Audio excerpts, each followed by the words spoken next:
Hi everyone, कैसे हो यार तुम लोग। तो आज हम लोग डेली 20 क्वेश्चंस के 10th लेक्चर को देख लेते हैं। इसमें थोड़ा एग्रीकल्चर इकोनॉमिक्स से क्वेश्चंस देखते हैं। हाँ, तो देखो एग्रीकल्चर इकोनॉमिक्स में क्या होगा ना, सबसे ज़्यादा आने वाला क्वेश्चंस होता है प्रिंसिपल ऑफ कंबाइनिंग इंटरप्राइजेस से। क्या होता है? Principle of combining enterprises. इसमें क्या क्या होता है, इसमें देखो क्या क्या पढ़ना रहता है। एक होता है जॉइंट प्रोडक्ट, एक होता है कॉम्प्लीमेंट्री, एक होता है सप्लीमेंट्री और एक होता है कॉम्पिटिटिव। क्या क्या होता है? जॉइंट प्रोडक्ट, फिर एक होता है कॉम्प्लीमेंट्री, एक होता है सप्लीमेंट्री और एक होता है कॉम्पिटिटिव। ठीक है, चार तरह के प्रोडक्ट्स होते हैं। ओके, लेट्स चलो इसको सबको हम लोग एक्सप्लेन करते हैं। देखो सबसे पहला चीज़ क्या है ना कि कॉम्पिटिटिव को देखते हैं। कॉम्पिटिटिव प्रोडक्ट क्या होता है, कॉम्पिटिटिव रिलेशनशिप क्या होता है कि जब एक प्रोडक्ट जो होता है ना वो बढ़ने लगता है। एक प्रोडक्ट, मान लो ये दो प्रोडक्ट है, एक प्रोडक्ट बढ़ने लगा तो दूसरा प्रोडक्ट जो है ना वो घटने लगेगा। ठीक है, हो तो है कि है the two product set to be competitive when increase of one, लिख सकते हो यहाँ पे, इंक्रीज इन वन प्रोडक्ट है ना led to reduction of other. ठीक है, कॉम्पिटिटिव प्रोडक्ट। इसका एग्जाम्पल भी पूछ सकता है। एग्जाम्पल तुमसे पूछेगा तो एग्जाम्पल में तुम सीरियल क्रॉप कर सकते हो, टू सीरियल क्रॉप। हाँ, अगर दो सीरियल क्रॉप को एक जगह रोपोगे तो एक का प्रोडक्शन ज़्यादा होगा और दूसरे का कम होगा, है ना, ऐसा कुछ। फिर एक सप्लीमेंट्री प्रोडक्ट होता है। तो सप्लीमेंट्री क्या होता है ना कि मान लो एक प्रोडक्ट बढ़ रहा है, दो प्रोडक्ट है, तो दूसरे में कोई प्रॉब्लम नहीं होगा, दूसरा जैसा है कोई उसमें उसके वो बढ़ रहा है कि घट रहा है इससे कोई रिलेशन ही नहीं होगा। ठीक है, एक प्रोडक्ट बढ़ रहा है तो दूसरा में इंडिपेंडेंट रहेगा, उसमें कोई प्रॉब्लम नहीं होगा। तो क्या होता है इसका मतलब कि इंक्रीज इन वन प्रोडक्ट, ठीक है, does not effect each other. ठीक है, वो इफेक्ट नहीं करेगा दूसरे प्रोडक्ट को। ठीक है, तो ये बोलते हैं हम लोग सप्लीमेंट्री प्रोडक्ट। जैसे मान लो एक सीरियल क्रॉप लगा दिए और इधर एक डेयरी फार्म चला रहे हो तुम, हाँ, तो ये इफेक्ट करेगा। सीरियल क्रॉप जितना होना है होगा, डेयरी क्रॉप जितना होगा होगा, है ना। हो सकता है डेयरी क्रॉप खराब हो जाए, डेयरी एनिमल मिल्क नहीं दे रही है, पर सीरियल क्रॉप तो होगा ना। दोनों डिपेंडेंट नहीं है, दोनों इंडिपेंडेंट है। कॉम्प्लीमेंट्री क्या होता है? कॉम्प्लीमेंट्री क्या होता है ना कि दूसरे को कॉम्प्लीमेंट करना, मतलब अगर एक प्रोडक्ट बढ़ रहा है तो उसके इफेक्ट से दूसरा प्रोडक्ट भी बढ़ेगा। ठीक है, तो इसमें क्या होता है कॉम्प्लीमेंट्री प्रोडक्ट में, let's take a look. Complementary product क्या है? इंक्रीज इन वन प्रोडक्ट, ठीक है, led to increase in another. ठीक है, एक प्रोडक्ट बढ़ने से दूसरे प्रोडक्ट के भी इंक्रीमेंट होगा। ठीक है, तो ये किस में होता है तुम जानते हो कि लेग्यूम जो होता है ना, लेग्यूम क्रॉप्स जैसे दाल वाल हुआ, वो सीरियल क्रॉप्स को प्रोडक्शन में बढ़ाता है, क्योंकि लेग्यूम जो होता है नाइट्रोजन फिक्सिंग होता है ना। तो लेग्यूम बढ़ेगा तो सीरियल क्रॉप भी बढ़ेगा, इससे कॉम्प्लीमेंट्री प्रोडक्ट। जॉइंट प्रोडक्ट में क्या होता है कि जैसे जॉइंट प्रोडक्ट में भाई क्या होता है कि टू और मोर प्रोडक्ट जो है वो प्रोड्यूस होता है सेम प्रोडक्शन प्रोसेस। देखो, टू और मोर products produced in same production process।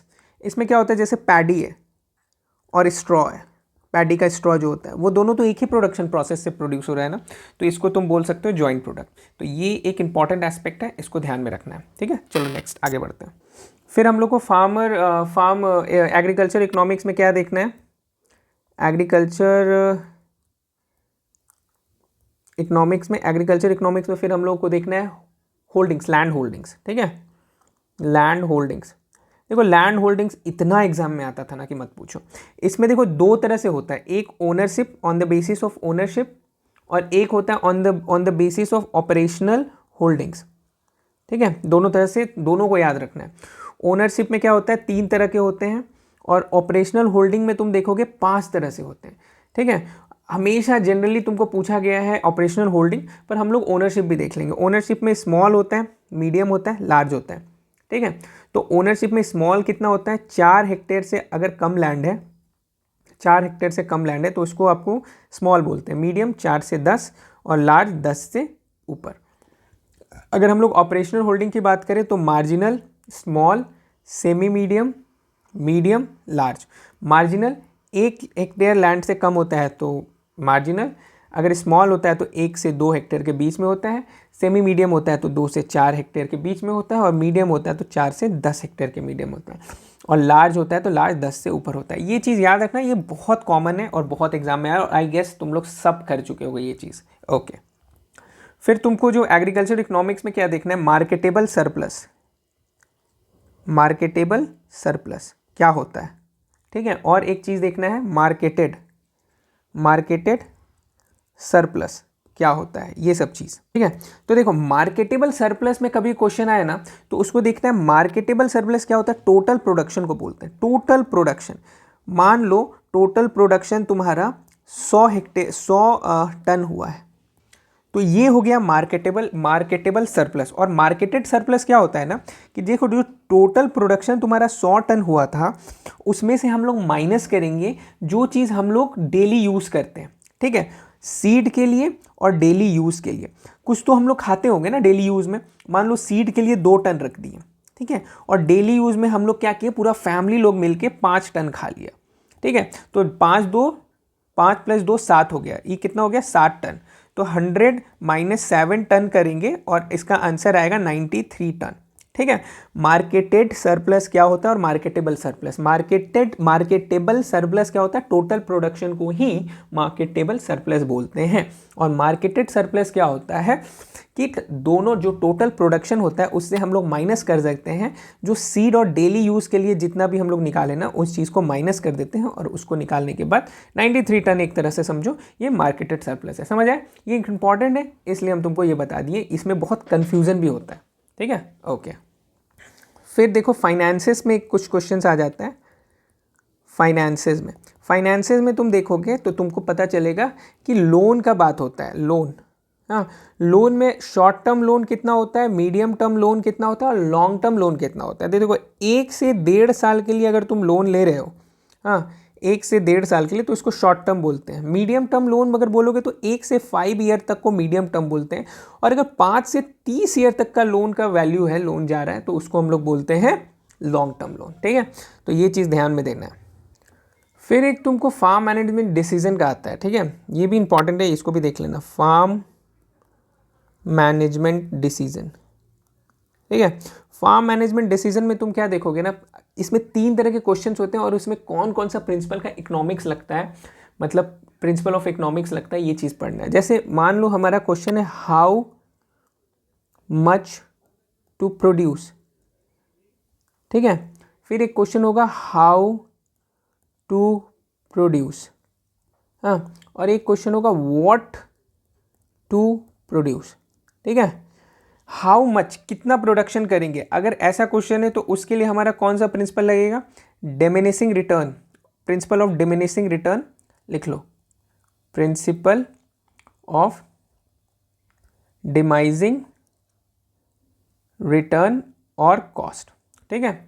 How much to produce अगर क्वेश्चन पूछ रहा है, हाउ टू प्रोड्यूस कैसे प्रोड्यूस करेंगे, तो इसमें लगेगा प्रिंसिपल ऑफ सब्स्टिट्यूशन, ठीक है।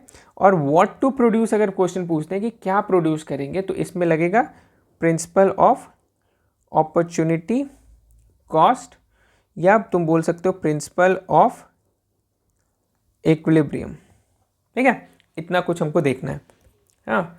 चलो फिर आई गेस तुम लोग टाइप्स ऑफ फार्मिंग देख ही लिए होगे, टाइप्स ऑफ फार्मिंग, है ना, टाइप्स ऑफ फार्मिंग देख लेना। टाइप्स ऑफ फार्मिंग में आता है, तुमको देखे होगे एक्सटेंसिव फार्मिंग, इंटेंसिव फार्मिंग, है ना, extensive farming, intensive farming, specialised farming, ये सब तुम देख लेना। मिक्स्ड फार्मिंग किसको बोलते हैं, हाँ, मिक्स्ड फार्मिंग में क्या होता है कि तुमको अगर प्रोड्यूस कर रहे हैं, मान लो मिक्स फार्मिंग में तीन चीज़ों को प्रोड्यूस कर रहे हैं, तो 10% से ज़्यादा होना चाहिए, 49 से कम होना चाहिए, ये सब ध्यान में रखना, ठीक है। डाइवर्सिफाइड फार्मिंग किसको बोलते हैं, डाइवर्सिफाइड फार्मिंग। ड्राई फार्मिंग किसको बोलते हैं, ड्राई फार्मिंग बहुत इंपॉर्टेंट है। अगर कोई एरिया में एनुअल रेनफॉल 50 सेंटीमीटर से कम हो रहा है, हाँ, तो वहाँ पे जो फार्मिंग करते हैं उसको ड्राई फार्मिंग बोलते हैं। ये सब बहुत ज़रूरी है। फिर तुमको पता है एक चीज़ देख लेना, cooperative farming. Cooperative farming, cooperative farming में ना इसमें भी 3-4 तरह का होता है। कोऑपरेटिव बेटर फार्मिंग, हाँ, फिर तुम देखोगे कोऑपरेटिव जॉइंट फार्मिंग, फिर देखो कोऑपरेटिव टेनेंट फार्मिंग। इन चीज़ों का सबका एक तुमको जो ये रहता है ना एक्सप्लेनेशन, वो देख लेना। फिर एक होता है कोऑपरेटिव कलेक्टिव फार्मिंग, है ना, ये क्या होता है, कैसा होता है, ये सब देख लेना। कैपिटलिस्टिक फार्मिंग क्या होता है, कैपिटलिस्टिक फार्मिंग। फिर तुमको कॉरपोरेट फार्मिंग क्या होता है, हाँ, स्टेट फार्मिंग क्या होता है, फिर तुमको कलेक्टिव फार्मिंग क्या होता है, हाँ, फिर तुमको पीएजेंट फार्मिंग क्या होता है। ये सबको तुम्हारा एक्सप्लेनेशन तुमको पता होना चाहिए, इससे डायरेक्ट क्वेश्चन बन सकते हैं, ठीक है। जैसे फार्म प्लानिंग होता है, ठीक है, फार्म प्लानिंग, हाँ, तो फार्म प्लानिंग जो होता है ना, जैसे फार्मिंग करने का प्लानिंग बनाते हैं तो 2 तरह के प्लानिंग होते हैं। एक होता है एनुअल प्लानिंग, हर साल बनाते हैं प्लानिंग, और एक होता है long term planning. Long term planning, तो लॉन्ग टर्म प्लानिंग से क्वेश्चन तुमको आईसीआर में दिखा था कि लॉन्ग टर्म प्लानिंग कितने साल का होता है, तो 5 से 10 ईयर्स का अगर प्लान कर रहे हैं ना तो इसको लॉन्ग टर्म प्लानिंग बोलते हैं, ठीक है। चलो, thank you so much, next video में मिलते हैं।